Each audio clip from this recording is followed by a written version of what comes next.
Install Android 11 on Xperia X Performance via LineageOS 18.1. Please check the description for important notes and all the download links.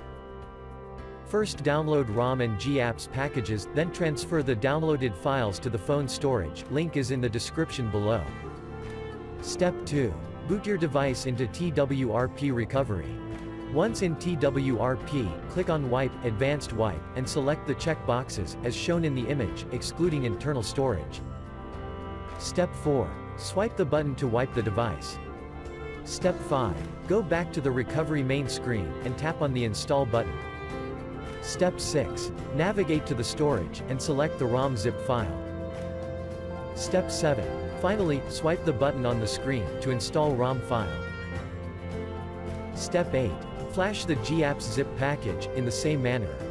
Step 9. After GApps flashing completes, select Wipe Cache and dalvik from bottom left side of screen, and swipe to wipe. Step 10.